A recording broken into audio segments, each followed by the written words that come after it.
Hello everyone, mga ka-backyard, mga kaplantito at kaplantito.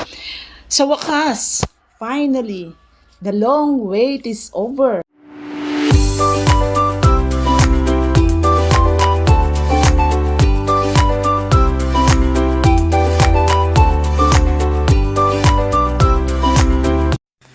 Yes, tama. The long wait is over. Kaya nasabi ko to dahil may mahalagang bagay akong ibabahagi sa inyo tungkol sa aking journey sa pag-YouTube. Totoo nga na ngayon ko lang napagtanto na ang kasiyahan ay nakakamit, kakambal ang paghihirap.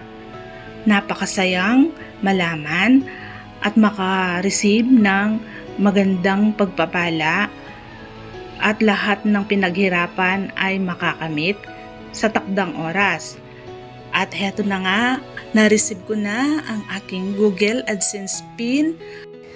Napakasaya ko at walang pagsidla ng kasiyahan ko dahil nagbunga na ang aking paghihirap.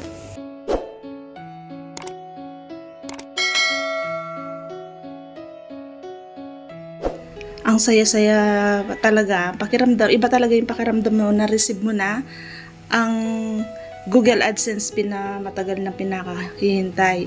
Dumating ito October 28, birthday ng asawa ko, kaya lang hindi ko siya agad kinuha. Nandun siya sa bahay ng pamangkin ko. Pununtahan ko pa siya doon para makuha siya at hindi ko agad ito na i-vlog. Ang Google AdSense PIN ay ipinapadala sa iyong address na nakalagay para ma-verify ang iyong address, para malaman kung legit nga ba talaga ang address mo at kung ikaw mismo yun. So ang iba alam na kung ano ang AdSense PIN, pero para sa akin gusto ko lang i-share at ibahagi ang kwento ko about kung ano ang pinagdaanan ko para matanggap ko itong AdSense PIN at itong journey ko sa pag-YouTube. Since mahilig ako mag-post ng mga video sa Facebook dati at nakakahiligan ko ang pag-i-edit at kung ano-ano ang ginagawa ko sa mga video, sa mga pictures, doon ko naisipang gumawa ng YouTube channel at nagsimula ito dahil sa pamangkin ko na meron din siya pero hindi niya pinagpatuloy. Sabi ko, gawan ako ng YouTube channel. Ni hindi nga ako marunong sa mundo ng pag-YouTube. So, sa kaka-search, yun parang na-encourage ako na gumawa ng YouTube channel. At sabi ko nga, noon parang late na pero okay lang, sige, push pa yan. Kaya guys, nagtiyaga talaga ako. Nung una, sabi ko, parang ang hirap. Parang ang hirap kunin ng 1,000 subscriber. 10 subscriber nga lang, hindi ko makuha dati. Sabi ko, yung 100 subscriber pa kaya, lalo ba yung 1,000 subscriber? Kaya ayun, sabi ko, titigilan ko. Tumigil ako bago pandemic, hindi ko siya tinuloy.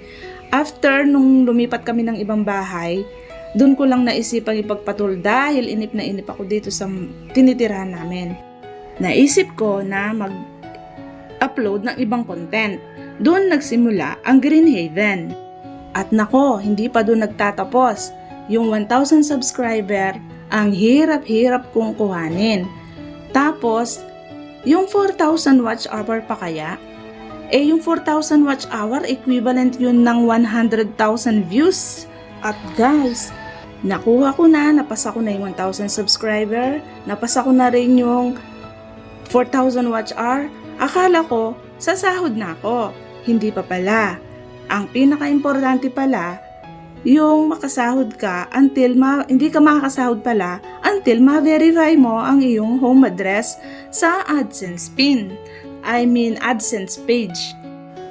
At sa tinagal-tagal ng paghihirap, ng mga pagpupuyat, ng mga struggles sa pag-YouTube, sa paggawa ng video, sa pag-isip ng mga iko-content mo, sa pag-i-edit, sa lahat-lahat na ng pwede mong ibigay sa pag-YouTube ay gagawin mo pala dahil andun ka na. So, kailangan mo tong ipagpatuloy para yung pagod at paghihirap mo at mga struggle mo sa paggawa ng mga content at pag-i-edit ay magkakaroon din pala sa bandang huli ng kaluwagan sa iyong pakiramdam dahil magbubunga na ang iyong pinaghirapan. At talagang mapapatalon ka sa tuwa at napakasaya ko nang malaman kong sa wakas ay na-receive ko na ang aking Google AdSense PIN at ang mga pangyayaring ito ay lubos kong pinapahalagahan sapagkat may mga taong sadyang marunong magpahalaga sa mga katulad kong nagsisimula pa lang at sa mga taong lubos na nagbibigay ng suporta at mahalagang payo at di ko rin makakalimutan ang lahat ng katagang kanilang binitawan upang ako'y magpatuloy. At ang pagkaangat ang kasiyahan ay nakakamit at kakambal ito ng paghihirap. Lubos kong pinasasalamatan ang mga taong naging bahagi ng journey ko dito sa pag-YouTube.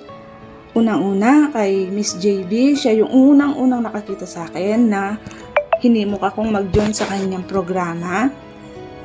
At kay Sir Moto na siya yung nagpa-monetize sa akin. Si Ma'am Miserable na siya yung laging pagtatanungan ko at nagbibigay sa akin ng payo na push mo yan, ipagpatuloy mo yan. Lahat ng magagandang payo ay narinig ko sa kanya, hindi niya ako pinabayaan. Maraming salamat din kay Sir Gilbert, Ma'am Madonna, Sir Richie. Sila yung naging bahagi ko din sa mga journey ko sa pag-YouTube. At ngayon sa bago nating mga nakakasama kay Ma'am Carls sa kanyang group, maraming salamat sa inyong lahat. Bye and God bless us all. Bye.